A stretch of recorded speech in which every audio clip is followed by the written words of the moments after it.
Hello and thanks for checking out ChartGuys.com. We're proud to be one of the most successful technical analysis communities online, teaching you the skills to become a more confident, effective, and informed trader.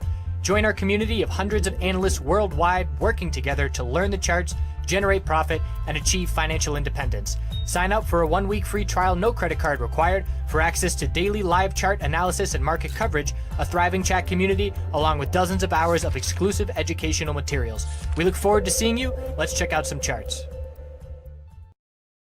Checking in on PCLN NVDA TSLA NFLX CMG. So PCLN bear flag confirmation looks like it is coming our way.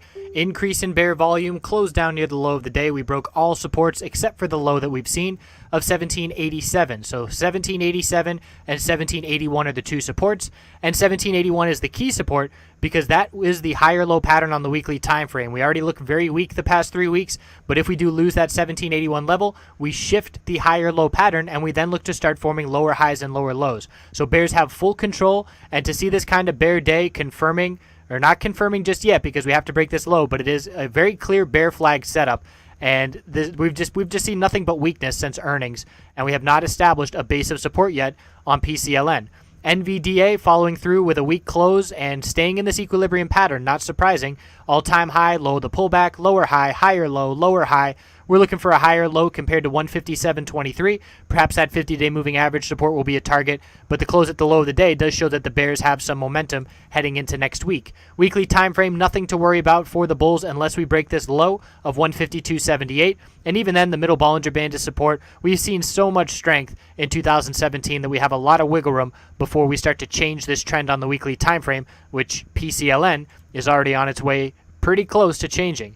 Tesla on the daily time frame, also pulling back from its bearish doji from yesterday, so further consolidation, close at the low of the day, and we're looking for a higher low to form compared to our recent low of 331.85. So this weekly candlestick doesn't look nearly as bullish, but it is still a bullish candlestick off of that weekly middle Bollinger Band support. Still a tightening range here as well, high, low, lower high, higher low, and we are right in the middle of that current range. So the middle Bollinger Band support will ascend next week. It will be just under 340 resistance, or I should say under 340 psychological support.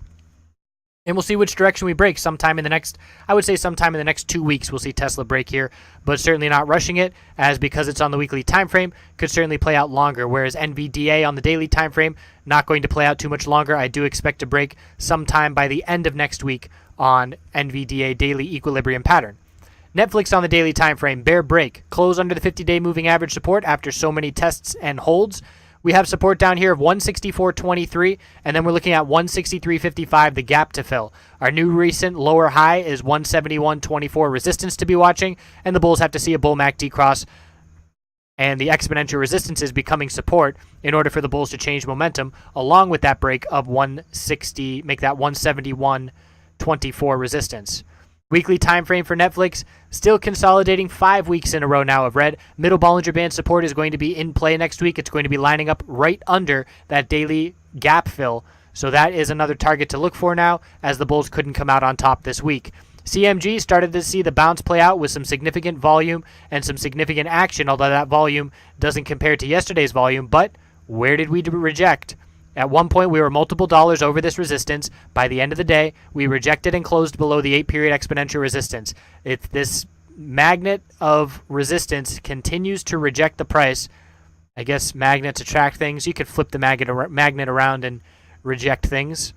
Either way, it's resistance, and until we turn it into support, the bulls have no momentum. So this is a nice bounce attempt. There are some decent gains off of the lows. Saw about a $16 move, which is about a 5% move off of that low. And at this point, ideal scenario for me, if I'm looking to play this bull move, I want to see another pullback, a higher low at 300 psychological support, and then see the bulls show up. I don't want to see the bulls just continue this move because we've already used up 5% of the bull power, so to speak. So I would like to see a pullback from here and one more higher low to form, and then the oversold bounce to get going. Weekly time frame is a bullish reversal hammer, so a green week next week and a break of 312.92 will be on our way to confirming this reversal candlestick and seeing this oversold bounce get some momentum. So again, CMG now, after today, definitely worth paying attention to with a close eye, and we'll continue to check back in on that name all week, along with all of these names. Have a great weekend. We'll see you next week.